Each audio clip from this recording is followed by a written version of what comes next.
Gilly the Kid's Drake fetish just got weirder.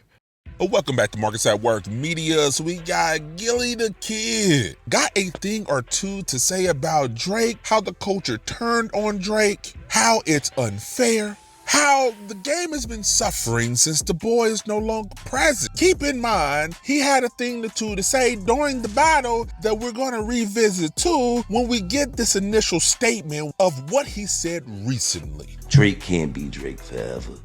Think about that. As black people, we was dying to see Drake fucking lose a battle. Think about that. Not me personally, but as black people, look how many people jumped on board. The minor.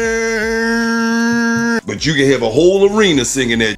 Ain't none of that came out. Supposed to have a fake baby on the side. Ain't none of that came out. So black people run with the alive faster than they run with the truth, long as it's up to bringing down. You feel me? Shit, you know, we don't play by like that. Like, so, you know what I mean? But that's just the reality of it, though. Like, you know what I'm saying? Like, that's just the reality of it. Motherfuckers put smut on your name, and if whether it's right, wrong, indifferent, it don't matter. It's people on social media love a beautiful lie. They love a beautiful lie. I could make up some shit right now, and it had no truth to it. And it don't matter.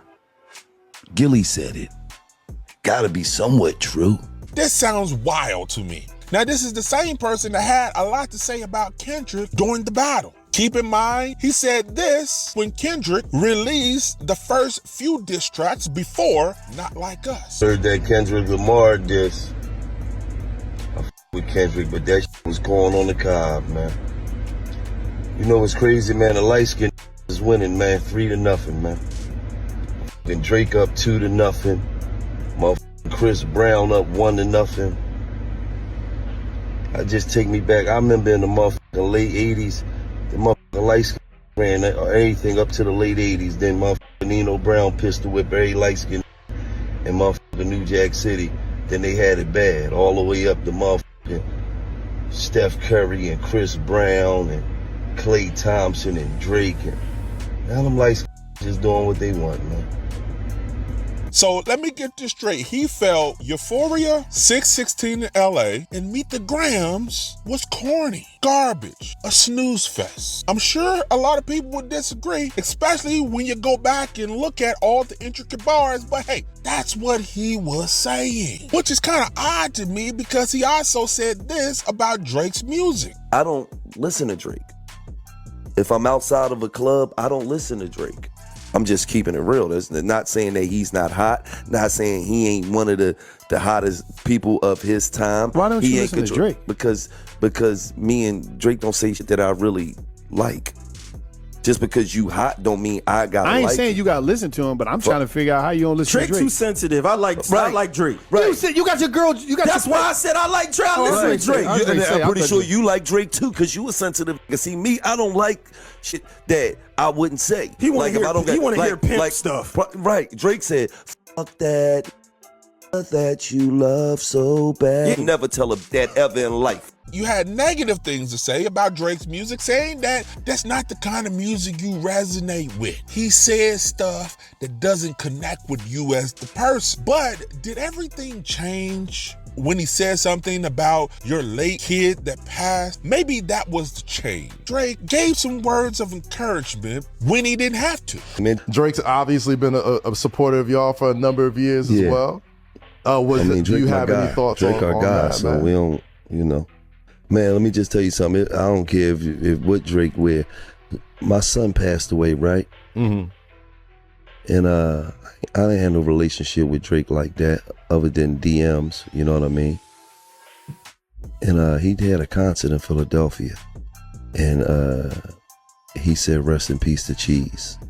So it wouldn't even matter what Drake did from here on out. That's always going to resonate with me more than anything, so.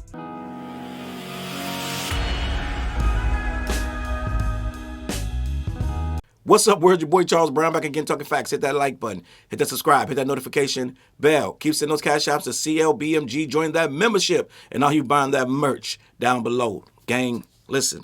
So, I stumbled on this I stumbled on shout out to my UK people, and this kind of puts things into perspective for me. I stumbled on the fact that a Gillie in the UK is a traditional Scottish Highland personal attendant, a guide or servant who assists with fishing, hunting, or deer stalking expeditions, which makes that person just a personal assistant. I feel like Gillie has a situation with Drake that he has somehow become his personal assistant, and somehow, some way, his loyalty has led him to a place to actually try to debunk actual facts. We've reached a point with Gillie that his servitude and his loyalty has scrambled his brain, and now we got something coming out that's worse than scrambled eggs, gang. Even though I love some scrambled eggs, scrambled soft, if you ask me, right? End of the day, I'm just going to be full disclosure. I do not watch $1 million worth of game. I stopped watching that show years ago, especially around the time of the Jay Prince interview. I thought that interview was so egregious and it was so disrespectful to everybody involved that I could no longer trust the podcast. I have not watched Gillie and Wallo, $1 million worth of game. I have not watched it since. I wasn't watching it that much before that. But after that, I kind of saw it for what it was. And I saw it that these guys will literally bend and fold up when certain people are in the room to just get the interview done and get the numbers out and get things up, because that's what that show is pretty much about. They start putting ads in the middle where they got the guy trying to say this, that, and the third, and it's too much going on that's money driven, which is, they tell you up front, it's $1 million worth of game. So I find Gillie, his antics online, to be almost unbearable, and I think that his takes, even beyond the Drake takes, which most of the Drake takes are absolutely ridiculous, I find a lot of his takes to be absolutely ridiculous. And most of the time, he's on the wrong side of things when I peel back a lot of the layers when I think about Gillie. Wallo's solid. I'm going to be honest, I like Wallo.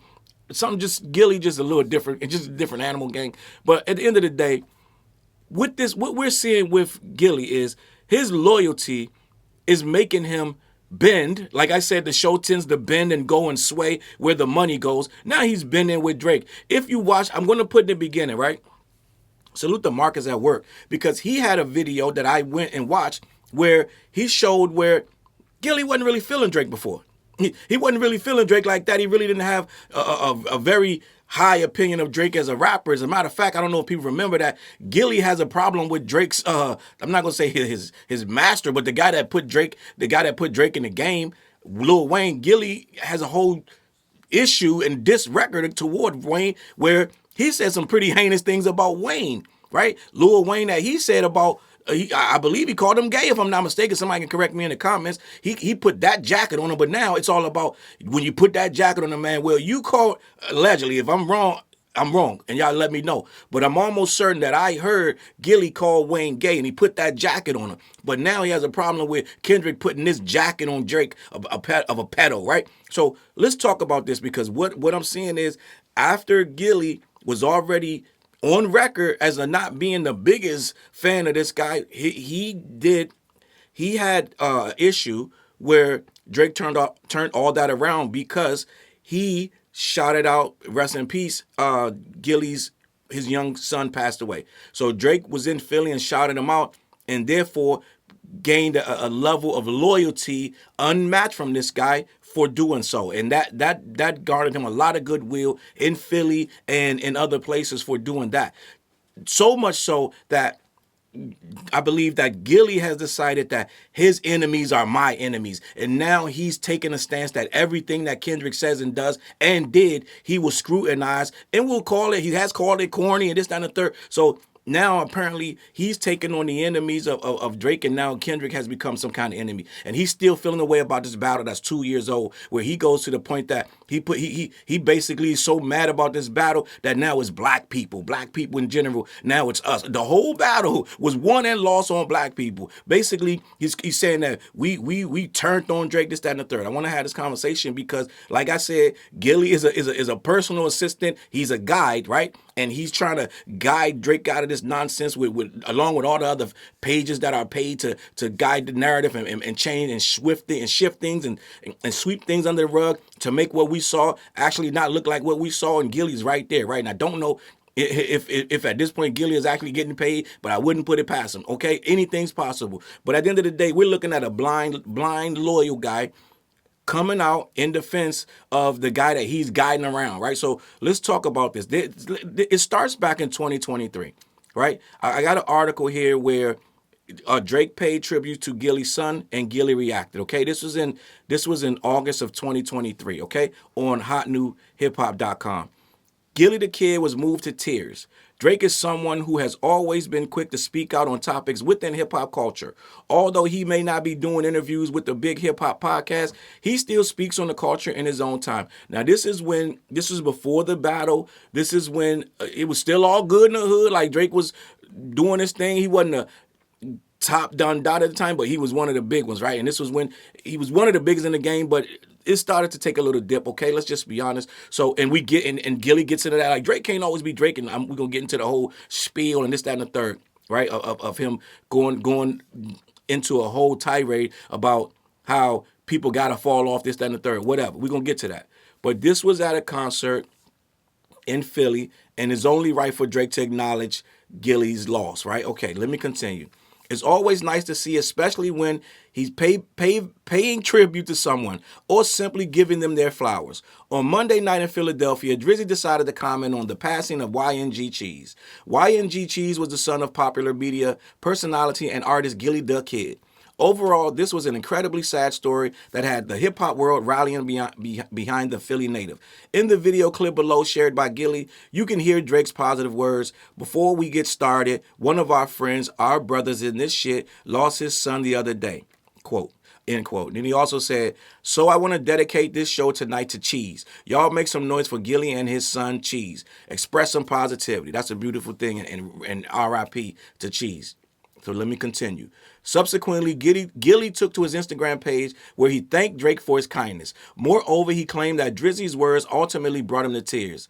Quote, Champagne Poppy, me and the family appreciate you from the bottom of our hearts, Gillie wrote. I watch you put a smile on my kid's face at this rough time. Love you for that. But your nut ass ain't have to have me crying like that in front of all them people. You could have warned me and laughing emojis, okay? So right there, we see right there, that's where Gillie developed this loyalty, aka a fetish. I'm calling it a fetish because you could be loyal, but when you start nutting up and going against everything and everybody for this guy, you got a fetish at that point, in my opinion. And now we're starting to see this thing manifest because he backed him through the whole battle. He tried to change narratives and make people think it was a light-skin, dark-skin thing. It's just a whole nonsense thing that Gillie went on, a whole tirade. And here we are in 2026. He's still having trouble processing that his friend that he's guiding around through this world, that he's his personal assistant for, that lost this battle, and he's having trouble coping. And I don't even know how that Wallo interview ended up talking about Drake. But let me continue. So at that point, we saw what happened with the battle. We saw that Gillie the Kid came out at the time of the battle and said that Drake was up 2-0. I believe this was before Not Like Us had even dropped, right? He was saying Drake was winning, light-skinned niggas is winning according to him. This is a quote from him. And he was saying that Kendrick's music was corny. I think Kendrick had dropped 3 joints. This was before Not Like Us, so he'd only had the 3 songs, which at that point, by the time we had already got Euphoria and 616 in LA and Meet the Grams, it was already it was like an arm wrestling match when 2 dudes sit there and put their hands up and wrestle, and one dude starts pushing the other dude arm down. He starts smiling because he got him, and the other dude's straining to stay. He's straining, doing all he can to keep his arm up. At that point, he had already had this dude armed to the mat. It was already over. The fight was over. He pushed his hand, and it was about to touch the mat right before Not Like Us, and most people had said it was already on the mat. So the arm wrestling match was over. The arm wrestling match was over. Gillie comes online and goes, Drake is winning 2-0. And he said that Kendrick stuff was corny. Right? This is what you're doing in desperation. You only come online to say that because you see what the consensus is. So he came online doing damage control, right? He's being the Gillie. He's guiding his guy out of triple stage darkness at this point. So we're seeing where Gillie allegiance lies. It ain't with hip hop because Gillie is supposedly a battle rapper, if I'm not mistaken. For a battle rapper to come out of that battle leaning toward Drake means there's a reason. There ain't too many battles. It's a couple. Every battle rapper that has leaned Drake has a reason. And most of them are podcasters who want an interview. They want to stay in his good graces. Most battle rappers listening to that battle are not going to choose that guy. They're not going to choose him. It's just better. The lyrics are not as good as what K. Dot presented. They weren't as deep. They weren't as effective, and he didn't do a good job at relaying his message. So it's not many battle rappers going to say Drake won that, but they're trying to change the narrative, and Gilly was one of them. Okay, so end of the day, for him to come out with this narrative saying that his stuff was corny, right? No explanation why, just like it's just corn, man. Da da da. That means he somehow has some kind of allegiance because he's not being honest. You're not going to tell me that he really thought that Family Matters was better than these records. You're not going to tell me that.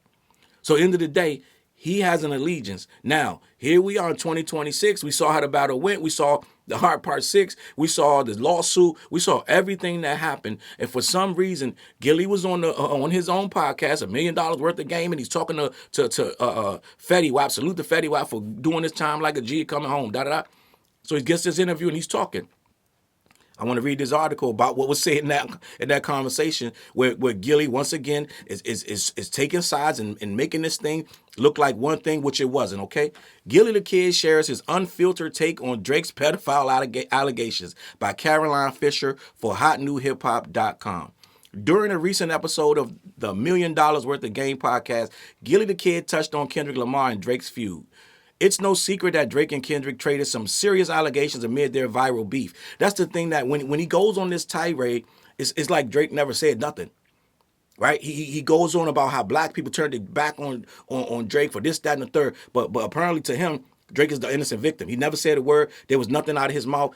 But Kendrick did all this rapping and tapping and gun clapping, right? End of the day, the stance holds no weight. But to somebody trying to change the narrative, is very intelligent. It don't make no sense to me. But let me continue. According to Gilly the Kid, however, there may not have been much truth to any of them. During a recent episode of the $1 Million Worth of Game podcast, he discussed Kendrick's infamous allegation that Drake is a sexual predator. It's a battle. First things first. Second things second. If you're not one, then it would not have stuck. For some reason, people kind of had the idea to say it and that it was real. They kind of got the idea. Remember Drake said, use that against me, right? Kendrick, we need ya. Use that against me. All this, that, and the third. You heard it on the Joe Budden podcast, this, that, and the third. So we already felt this way, right? Whether it's true or not is a really good line to say in a battle, okay? If he was battling him, he definitely would have said the same thing too. But now it's so egregious according to him. Let me continue. He claims that people went along with that narrative simply because they wanted to see the Toronto MC fall from grace once and for all. So we only believed it because we wanted Drake to lose. It's not that there are a lot of things that are out there that look kind of shaky, right? It's not the whole thing with the wine coolers and the underage girls at the embassy parties, right? None of that matters. Right? None of that matters. Hugging a girl on stage saying, if I'm wrong, basically I don't want to be right. Right? End of the day, okay, when he found out the girl was young, end of the day. So what I'm saying is, he want to blame all black people and say, we just didn't care about the facts. We just wanted this boy out of here. Let me continue. Quote, as black people, we was dying to see Drake effing lose a battle. Think about that. Not me personally, but as black people. I guess he's not black people. Okay, let me finish. Look how many people jumped on board. Ain't nothing come out about that nigga fucking with kids or nothing. It's a battle, dog. It's a battle. Okay? It's a whole lot that was said in that battle. But now you got to prove it, right? Now you got to go and it got to come out now. Okay? There's a lot of stuff that ain't come out about Bill Cosby till it did. Right? There's a lot of stuff didn't come out about Diddy till it did. Diddy ruled this shit with impunity for 30 years. Until he didn't. R. Kelly was out here running wild until he wasn't. So it don't mean that it didn't happen just because it didn't come out. Let me continue. But you can have a whole arena singing that shit. It's probably a minor, says it with such just disdain in his voice. He's so upset about this that he can't believe that we even say these words about his man, right? His master, the guy that he's serving. He's running his bathwater for him, right? The bubble bath rapper, he's running the bathwater. Okay, he's disgusted by this, and this is how sometimes when you serve somebody, you start to like them, right? At some point, you start to feel what they would say. Well, master, we's hurt, we sick. Right now, he's on some we sick, master. I don't understand why he feels this strongly about this, but he does. Let me continue.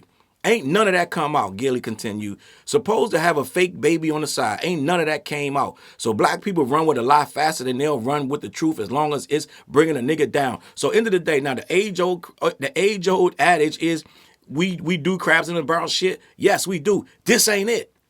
What he's not forgetting is it wasn't just everybody black. This shit was at the Super Bowl. Motherfuckers was singing it at the Super Bowl. I don't know if the whole stadium was black. I think a lot of them was white. Singing that shit. So end of the day, and homeboy just K-Dot just did a whole world tour all over the world, and they was singing it in every country he went to. So I don't know if it's just black people, right? But he want to get into this thing with there's black people. We just niggas crabs in the barrel. We like to. It's that old bullshit, but it don't not here. it don't relate to right here. Black people had an issue with him just like a lot of other people. And let's just be honest, hip-hop itself has an issue with this guy since he got in the business. He has never been fully embraced by hip-hop, never. So the adage that they want to bring him down, Drake is a pop star. Keep telling people this. He was up where he is because of his pop music. Yes, he does make some good rap stuff that people have said was good here and there. But for the most part, if you strip away all those pop hits, you got Fonte of Lil Brother or something like that, a guy out here doing shows and doing small venues. You're not talking about the same guy. So what you got to understand is this whole thing about black people turning their back. Well, black people, hip hop, and all that stuff like that have never fully embraced the guy anyway. This is why people was always on the bubble about seeing him up out of here. Right? Remember DMX, I hate the way he talk, I hate the way he walk. So it's a whole lot of that. He was speaking for a lot of people. Certain people just get that kind of energy because of what they give off. Okay? Let me continue. Ain't none of that came out. Supposed to have a fake baby on the side. Ain't none of that came out. So black people run with a lie faster than they'll run with the truth, as long as it's bringing a nigga down. That's just the reality of it all. He can continue. Motherfuckers will put smut on your name. Smut on your name. It's a battle. What about the smut he put on Dot's name? I would love to ask him. So what about him talking about he got his girlfriend sleeping with his best friend and had a baby by her? Did that come out? Okay, like what we talking about? It's smut on his name. This dude's called him a wife beater. He said a lot of heinous shit.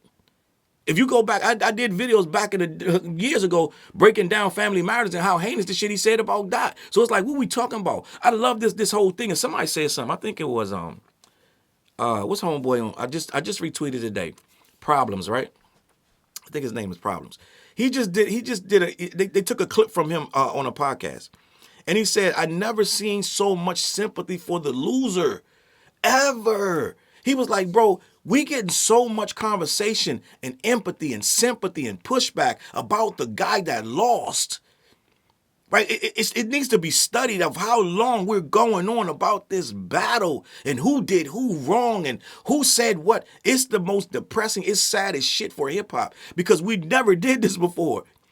It's all these think pieces and all these paragraphs and videos on and on about what was done so bad to this guy. We've never seen no shit like this. He got in a rap battle, he fucking lost. Like, why are we still doing this? But here we go, Gilly doing the Gilly shit, carrying his bags and shit. Let me continue. Gilly's latest remarks come as Drake continues to tease his long-awaited 9th studio album, Iceman. The project still doesn't have an official release date at the time of writing, but is expected to drop sometime this year. And he wants to be in line to get that elusive interview. I don't know where he goes for this interview. He needs to go to all of them, let's just be honest. But if this guy ever gets on this show, you will see the glazing like you've never seen it. If he ever gets this interview, because all of them want the interview. All of them. Not one of them don't want this interview. So they're going to say and do this, that, Math Hoffa. All these guys want this interview. They're dying to get, if they can get this guy to sit down, I'll come to you. They'll go to the embassy and sit there. Every single one of them. They don't let none of them lie to Joe Budden. I think even Charlamagne will sit down with him. So everybody wants this interview. So they're doing and saying the most nonsense, egregious shit ever. But at the end of the day, no, Gilly, it ain't black people that brought this man down. He brought himself down. Okay? He jumped into a battle he was never going to win. He didn't have the lyrical skill or dexterity to win it. He's not creative enough, and he don't love this culture enough. He doesn't know enough about it, and the culture smelt that on him, and we awarded the winner. Simple as that. You ain't got to prove everything in the battle. It's a battle. He put that jacket on him. Now we get into street shit. Like, it's weird. Like it's a weird fetish, and it's coming out of a place. Yes, we get it. You can be loyal and you can appreciate what he did for you, but you don't got to try to bend and twist reality. You don't got to make enemies out of somebody else just because you're loyal to that band. You could have shut your mouth. Right? You didn't have to say nothing about it, or you could have been even killed, but you don't have no malice. Maybe you do, but you shouldn't have no malice for Kendrick the way you keep coming at him about this battle.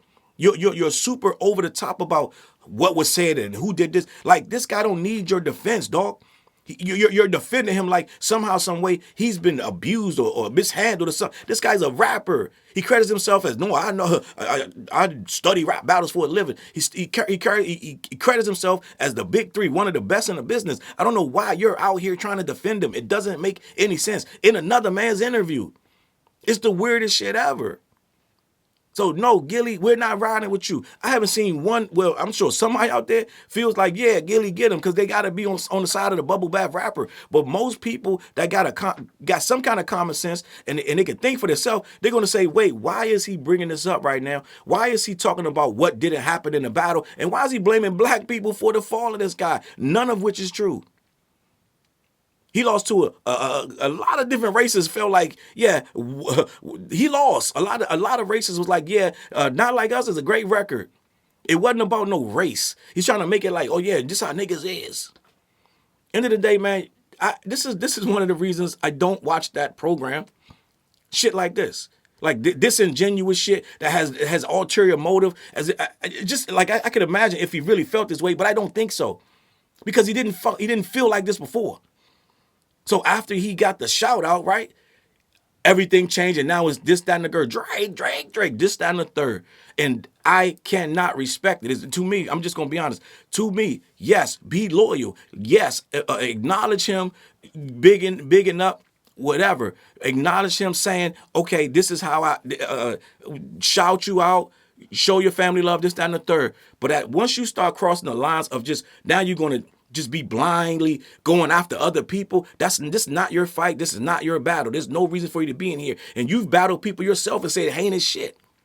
So I don't know why now you're going to sit there and who's going to go through Gilly's rhymes about Wayne and pick through him and say, well, he said this or da. I'm sure they feel that everything you said about him wasn't true and this and that, but nobody's crying about that shit. But somehow, some way, we still get people openly crying about this guy losing his battle. Man up. The shit's over. We're done here, okay? And I was going to play it and chop it up. I'm not playing nothing, man. We over. There's nothing else to go on with this. End of the day, man, your fetish is getting weird. You're starting to carry this shit on for years. It's 3 years later. You're still acting like this started back in 2023. And I get it. Him, Jim Jones, a lot of these guys are trying to get this elusive interview, and God bless you. I hope you get what you want. But we're not going to stop calling you out for your nonsense. This is goofy. I'm just going to be honest. I'm going to leave it at that, man. Let me know what you think in the comments. CLBMG. Head on over to black-yeti.com. Let them know who sent you. They ship all over the continental U.S. Every Wednesday night, we go live on the What Show, me, TJ, and Fliz. About 9:15, 9:30. We started late the other night, about 9:45. That's because Fliz was at the studio and lost track of time. But end of the day, man, most Wednesday nights, we'll be there. 9:15, 9:30. We're gonna get it together, all right? And the What Project is out. We got another new video. This video is called Peanut Butter Tims. People saying it's a smacker. Go ahead and check out that video. Get in the comments. It's on my page. Let me know what you think, man. Listen, I'm out of here, man. I'm going to catch you on that flip side. Peace.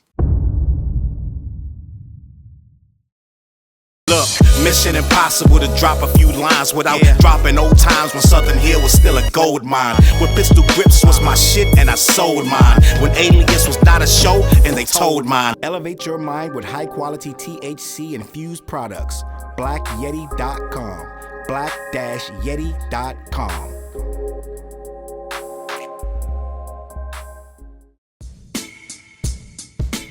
CLB. Get my coat, get my sheepskin, grab my wallet, get my pocket knife, and get that hat right there. We out. Grab my pocket knife too. Let's go. When I first came to the city, niggas didn't believe me. I just wanted to join a team and throw assist pass easily. 6 man off the bench, alley-oop pass freely. Suit up for one game and hope a scout might see me. But nah, niggas is greedy, wasn't rocking with him. Unplugged the scoreboard, put a lock on the gym. Told me to power forward, point guard at the rim. And left me with no center and a ball full of phlegm. Not knowing that I'm a dog, a Wallo within. With the heart of a pit bull that don't bark for pretend. My bites cut deep, break the bone and the skin. With the level of hustlenomics you do not comprehend. So first I took a block down on the west side end. And then secured a spot with some goons and some kin. And then sent out some flyers, let the games begin. And in 6 months time, the city like that's him. Oh yeah, he the one that moved the hustle to the burbs. And yeah, he the one that knocked the hustlers off the curb. And yeah, he the one that set up shop without a word. And he the one that got it cracking. And all he did was rapping by the Hooters. I kept killers from being shooters. Put a mic in a thug's hand, now he loyal like Pats fans. Take a man off the streets past the needles and crack cans. Promise mama to keep him safe and put some food in his face, and he'll kill for you. But I don't need him for that. Click like, click share. Tell them bitches we back. Share the whole location. Tell them niggas where we at. Cause we out here and we ain't the cheese, we the trap.